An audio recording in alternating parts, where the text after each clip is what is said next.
Well, I can see you now, you eaters of charcoal, broiled steak, scratching an incipient bunion with one hand and holding this story with the other while the stereo plays dandy or monk. You don't believe a word of it, do you? Not for 1 minute. People wouldn't live like that, you say with a grunt, as you get up to put fresh ice in a drink. And yet there's Dora, hurrying back through the Flushing commuter pipes toward her underwater home. She prefers it there, has had herself somatically altered to breathe the stuff. If I tell you with what sweet fulfillment she fits the recorded analog of Don into the symbol manipulator, hooks herself in and turns herself on, if I try to tell you any of that, you will simply stare or glare and grumble, what the hell kind of lovemaking is this?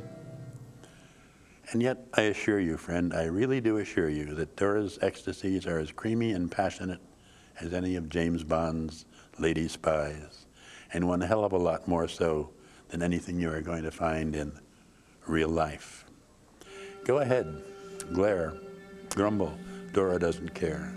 If she thinks of you at all, her 30 times great-great-grandfather, she thinks you're a pretty primordial sort of brute. You are.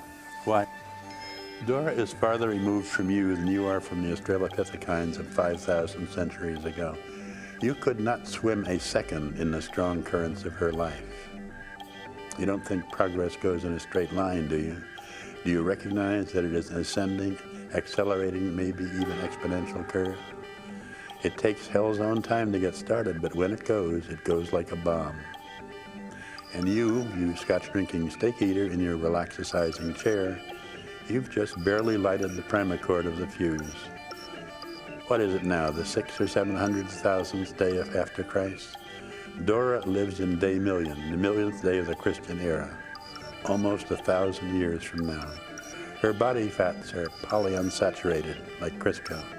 Her wastes are hemodialyzed out of her bloodstream while she sleeps. That means she doesn't have to go to the bathroom. On whim, to pass a slow half hour, she can command more energy than the entire nation of Portugal can spend today and use it to launch a weekend satellite or remold a crater on the moon. She loves Don very much. She keeps his every gesture, mannerism, nuance, touch of hand, thrill of intercourse, passion of kiss, stored in symbolic mathematical form. And when she wants him, all she has to do is turn the machine on, and she has him. And Don, of course, has Dora, adrift on a sponson city a few hundred yards over her head, or orbiting Arcturus 50 light years away.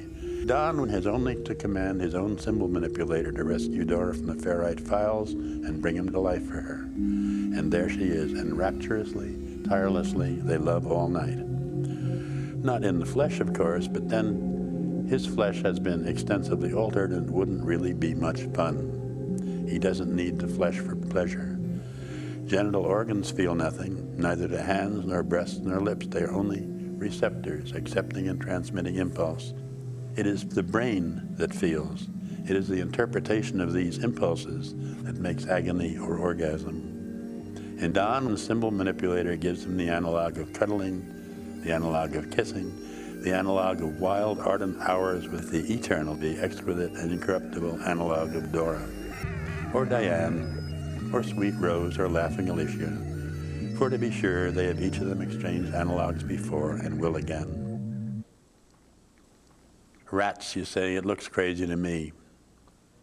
And you, with your aftershave lotion and your little red car, pushing papers across a desk all day and chasing tail all night, tell me, just how the hell do you think you would look to Tiglath-Pileser, say, or Attila the Hun?